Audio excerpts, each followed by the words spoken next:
Welcome to Breaking the Cycle of Poverty, featuring Jay Height, Executive Director of Shepherd Community Center in Indianapolis. For the past 36 years, Shepherd has served its neighbors on the near east side of Indianapolis by providing a range of services and support designed to end generational poverty. My name is Tim Swearens, and I'm your host for these conversations that explore why poverty remains such a persistent problem in the United States and how each of us can help our neighbors break the cycle of poverty. Today's episode focuses on how ministries and other nonprofits can help people build capacity and sustainability into their lives so that eventually they can support themselves and their families. All of us need help from others at various points in life, and we're thankful when family, friends, and great ministries like Shepherd are there to help in times of need. But it's important that assistance helps build a person and family's capacity to eventually be able to meet their own needs. The goal is sustainability rather than dependence. Jay, this may sound obvious, but why is it so important to help individuals and families become more self-sustaining, and why is it important to be on a path toward independence? Well, it's biblical. If we think of the book of Ruth, and Boaz would leave things in the field for folks to glean. And the Bible is very clear that our job is to help provide for those who can't provide for themselves, but not to do for those who can't. We're to help them. Mm-hmm. We're to come alongside to be that paraclete, the one who helps carry the load, who doesn't do it for them, but does it with them. And so I think what we see is this idea that we want to grow capacity to reduce dependency. We don't want to create a spiritual welfare where you're dependent on me. The wonderful world that we live in our Christendom is that God died for each one of us and wants for each of us to understand his love and his plan for us. We know the plans he has for us, right? Plans to succeed and prosper when we follow him with our whole heart. And it's our job to help everyone recognize and live in that promise. It's interesting. We have a great organization in our community called Gleaners. Right. Yeah. Gleaners does a great job. Yeah. So what are some common mistakes that ministries and other nonprofits make when it comes to fostering dependence rather than sustainability? Well, we think what people need is stuff. So I'm going to give you stuff. Government says I'm going to give you money. And many times that doesn't help do anything to change capacity. At Shepherd, we believe in the 10 assets. We want to help you grow your capacity. You think of that old Indiana Jones movie, the swinging bridge, and the 10 assets we talk about would be the planks to get across. And if there's gaps in that, then we need to build those gaps so that they can get across that bridge. And I think we've wrongly thought what I need to do is just give you stuff. And the real challenge in that is if I'm building assets with you, I'm in relationship with you. And that's what Christ has called us to do, to love our neighbor. To love them, you got to know them. He didn't call us to airdrop supplies in and keep moving on. It is for us to demonstrate by that connection. We're all Legos created for connection, different shapes, different sizes, different colors. We are made to create, we're created to connect to God and to each other. What are some specific things nonprofits can do to encourage and grow neighbors' ability to be more independent? Know their name. And it starts, again, with that relationship. If I know, hey, you're Tim. Hi, Tim, how are you? And I know you're married, and I know you're blessed like I am. You have a grandchild, and you know the world's a much better place because of that. But I then can have conversation with you and find out that what it is that you need is someone to help you mow your grass because you broke your leg. And I can come alongside, but I know you, and so I know those things, and I can begin to respond and come alongside to help you. Government agencies, of course, also factor into this idea of independence versus dependence. How can government do a better job of helping neighbors eventually be able to support themselves? I think government needs to view places like Shepherd Community and others as partners. They do have a seat at the table. But government, as described by a lady in Tennessee, government creates a program that keeps you from drowning, but it never teaches you how to swim. And so what happens is when I was in high school, I went whitewater rafting, and they had us pull over in one spot, and we're going to go over this falls. And they said, now make sure you're careful so you don't go into the falls because there's a hydraulic on the bottom. And if you get sucked in, there ain't no coming out. It sucks you in. And many times that's what welfare does, is it keeps you from being able to improve your situation. Real life situation, two of our families at our child care center, they got raises at work because of inflation, but it took them too high to be able to qualify for the vouchers to help pay for the child care, and now they're further behind.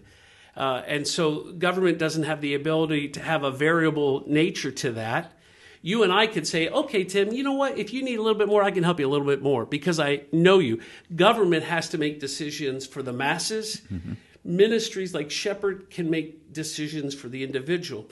And coming together at the same seat at the table enables us to keep the personalization because we can have relationships. Government is an entity, it can't. What other steps can ministries take to help build sustainability rather than dependence? Well, and I think the same thing, as I said, to government, ministries need to see government as a partner as well. They're not our adversary. And the folks who work in the bureaucracies of the welfare programs are trying to help people. They genuinely want to help. But they're running a huge conglomerate that's making big decisions. And so we need to help interpret for them and help educate them and to say, okay, well, maybe this is what government can do and we can do this part and begin to help further. And so in the case of these two families, we advocated to the state government and said, is there something you can do? Let's be their voice to help advocate for them. Poverty takes away your ability to advocate and navigate. And so in this case, they're like, I don't know what we're going to do. We can't afford to pay the child care, but we got this additional money and we're going backwards because of inflation. And so we said, here's what we're going to do. We're going to supplement. We're going to make sure we're helping here and we can be variable here. And we can advocate with government to understand this because at the end of the day, when Lyndon Johnson declared the war on poverty, he was well-intentioned. But so many times, there's these unintended consequences that we don't see, right? And, I've made those decisions in my own life. I really want to do something right, but I didn't see how it would, the ramifications over here. We see so many of those ramifications that's trapped families into generational poverty and kept them from being able to move forward. When Jane and I were ministering in Cincinnati, we had a lady who was just weeks away from graduating in a nursing program. So proud of her, had come out of homelessness. She took a part-time job so that she could buy the uniforms that she would need to be a nurse, and she got kicked out 2 weeks to go because she raised her income level, and the government said, well, you no longer qualify. So she's 2 weeks away from becoming self-sufficient, and she gets knocked out. Because she's trying to improve her situation. And it's that craziness that the entity of government cannot always be the flexible part. And that's where we need to step in and be willing to fill the gaps and then to be willing to be advocates. Yeah. To be clear, you are saying that government at various levels has an important role. And ministry and nonprofits also have an essential role. How do you define and clarify those roles? Well, I think we always have to keep the view on the individual while government has to look at the masses. And we cannot lose sight of that we need to not adapt those same policies in how we operate. If someone says, man, this is perfect for me, then let's help them develop that. I'm 56, so when I was in school, which was when dinosaurs walked the earth, everything was to the middle, right? Yes. We took the Iowa basic skills and they taught to the middle. Everything was to the median. We have the ability, and one of the benefits is we live in a time with AI and all of that we can create individual plans for our neighbors. We can love them individually and figure out where does government help them move along in that process, the plan that God has ordained for them, and that Satan's working hard to discourage and destroy them from. And we need to come alongside and be that person that journeys with them. Yeah.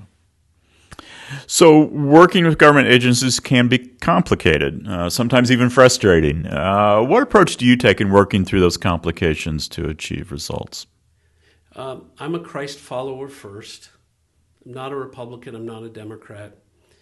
And so I have to work with both sides of the aisle. I think a proper term is bipartisan. And I want my city councilors, my state reps, my congressmen, my senator, my governors, I want every one of them, regardless of their party, to know who Shepherd Community is and for them to hear the stories of how things are impacting my neighbors. I want to tell them the good things that's happening. I want to tell them the bad things. And so for us, I think Nehemiah is the model. Nehemiah engaged with government. Yes. He asked government for help. He didn't have enough faith. He didn't ask for enough, but God moved and the king gave him even more. And so we need to not be subservient to government, but we need to work with government and advocate for our neighbors in government. But we should never give up the personal responsibility. It is Jay Hyde's job to love my neighbor. So this next question is for those ministry leaders or nonprofit leaders who may be just a little bit skeptical that government can be a partner. Do you find that people inside government are open to working with ministries, or does it tend to be a tough sell? Not always, not all. But you know what? I find it sometimes difficult to work with other churches. I can't imagine that. Yeah, or other ministries or other nonprofits, because it's human nature, right? Yes. And so if I view them as a partner and not an adversary, it's really on me to have that. And you know what? God called me to love them too. And many times I think of certain roles in our government that are just overwhelmed. And so how can I encourage them, whether it's in law enforcement, whether it's in child protection services? I can't imagine the horrors that these folks have to deal with and see each and every day. And so how can I encourage them? How can I bless them? One of the things that we've done here, a program that was kicked off here at Shepherd Community for the state of Indiana, the Care Portal, and I encourage every church to find out how they can be a part of this, and that is how they can partner with child protection services when they have a family in need, that churches and Shepherd is doing this. We say, here, if they need a bed, we'll find them a bed. If they need this, we'll help them find this. If they need this bill paid, we'll come alongside because we want to be a partner with government. And so Care Portal is all about churches connecting with child protection services to help families in need. It's a different approach. Again, I think, Tim, we come back to Nehemiah. And Nehemiah demonstrated the way to work with government to rebuild the city. Well, you and I were talking a little bit earlier, and we're in a time where it's not rebuilding, we're building new. Our communities are being built new because it is a whole different world that we, post-COVID, now we're dealing with inflation like none other. We're dealing with all kinds of pressures on our families and on us, right? Yes. Middle-class America is feeling it too. I went to the gas station, and when it hit $60 a gallon, I was gulping a little bit. Not 60 a gallon, I hope. No. Well, sometimes it feels like it. I was just spending over 60 to fill up. Yeah, thank you. And for my neighbors, thankfully, Jane and I have a little bit of cushion that we can, okay, maybe we cut out here or there. Many of our neighbors don't have that. Yes. And so that's where we need to keep speaking up and advocating for our neighbors and for the rebuilding of our communities. What do ministry leaders need to understand when it comes to partnering with government? You know, we need to be realistic. What are the benefits? What are the limitations? Well, I think you need to start first with, how can I help you? Because what is it that their goal is? Whatever part of government is, what's their goal? And then how can I come alongside to help them accomplish their goal? Their job isn't to do just what I tell them to do. That's not partnership, though many times that's how we want to interpret it and define it. It's how can we mutually come together to better serve my neighbors? So whether I'm talking to Senator Young or talking to Congressman Carson, on opposite sides of the political spectrum, I'm there saying, how can we come together to help the neighbors of the Near East Side? How can I talk to that state government that's working with food stamps to say, how can we help our neighbors make sure they're getting their paperwork in time so that they don't lose the benefits? How do I help? And so it's really, how does Shepherd take an additional responsibility to help government better serve my neighbors? So you've already mentioned the need to take a bipartisan approach. Why is that so critical when it comes to working with government? I know this may shock some people, but God's not a Republican and God is not a Democrat. And what he said was, love them. Love them both. And I have lived in a world where I've probably never seen it so chasmed as it is today. Yes. And some would find it ludicrous that we would even say something like God's not a Republican and God's not a Democrat. What I know at the end of the day, what unifies us is that God has called me to love them, to love my neighbors, to love my senator, to love my governor, to love my congressman, my counselor, state reps, state senator. And in doing that, I hope that I can represent the love of Christ to them while advocating so that we can represent the love of Christ to my neighbors. Yeah. And at the end of the day, I genuinely believe that most people want what's best for others. I think some would say, well, it's not my responsibility, it's government's responsibility. And I think the church too many times has bought into that. Well, if it's the poor, let welfare take care of them. And God's been very clear from the beginning of time, it's our responsibility. So we need to do that. We don't have to get involved in the political bantering that goes back and forth, but we can stand on the issues. And at the end of the day, loving our neighbor is that core issue. Jay, as we wrap up today, what do you say to government leaders about why they should partner with organizations like Shepherd? And on the flip side, what do you say to ministry leaders about why they should partner with government? What I would say to government is we can personalize what you do because I know Tim and I can help take that to Tim. To ministry leaders, government has the resources to help to the masses. And as I've said, Nehemiah gives us the model. We can engage with government and stay true to who we are. We don't have to give up what we do, who we are. I don't have to say I'm not going to love my neighbor. I'm living that out. And I go into the public school not to do church. I go into the public school to educate and tutor kids because that's how I can love them in a tangible way. Yes. Jay, thank you, and thank you to all of you listening today. The Shepherd team works hard each day to meet neighbors' physical, spiritual, emotional, and mental health needs, and they couldn't begin to do it without your support. To learn more about how you can assist those efforts, please visit shepherdcommunity.org. Thank you again for listening. Thanks.